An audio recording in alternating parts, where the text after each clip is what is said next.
بسم اللہ الرحمن الرحیم۔ جب سکون کی کمی محسوس کرو تو اللہ کے آگے توبہ کر لو، کیونکہ یہ ہمارے گناہ ہی تو ہیں جو ہمیں بے چین رکھتے ہیں۔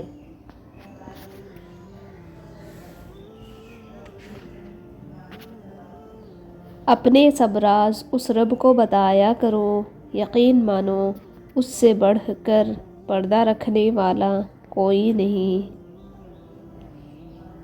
حضرت علی علیہ السلام نے فرمایا، عقل مند وہ ہے جو اپنی زبان کو غیبت سے بچائے، اور مومن وہ ہے جس کا دل شک سے پاک ہو۔ سب سے پہلے عبادت یہ ہے کہ انسان مصیبت میں صبر کر کے اللہ تعالیٰ کی طرف سے مدد کا منتظر رہے۔ اپنے ارادوں میں مخلص رہو، تم اللہ کی مدد ہمیشہ ساتھ پاؤ گے۔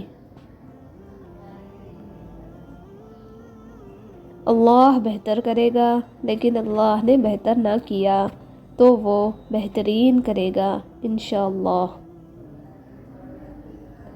تعلق فرصت کا نہیں، توجہ کا محتاج ہوتا ہے۔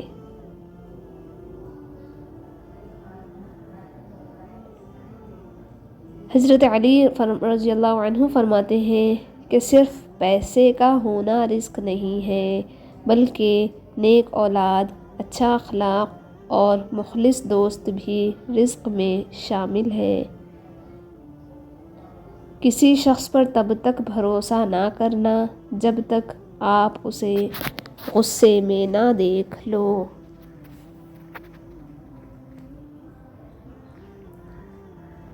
نماز اور قرآن کے بعد اگر کوئی سکون دینے والی چیز ہے تو وہ شوہر اور بیوی کی محبت ہے۔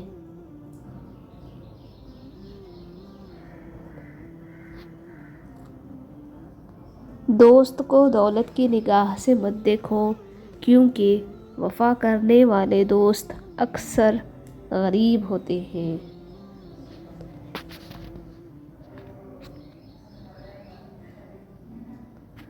کوئی تمہارا دل دکھائے تو ناراض مت ہونا، کیونکہ قدرت کا قانون ہے کہ جس درخت کا پھل میٹھا ہو لوگ پتھر بھی اسی کو مارتے ہیں۔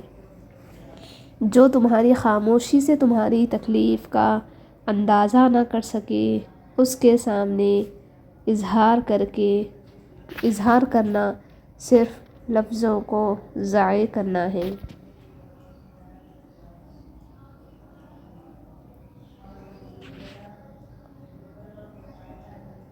انسان واحد ایسی مخلوق ہے جس کا زہر الفاظ میں ہوتا ہے۔ پریشانی خاموش رہنے سے کم، صبر کرنے سے ختم، اور شکر کرنے سے خوشی میں بدل جاتی ہے۔ آغاز تو سبھی اچھا کرتے ہیں، مسئلہ تو آخر تک ساتھ نبھانے کا ہے۔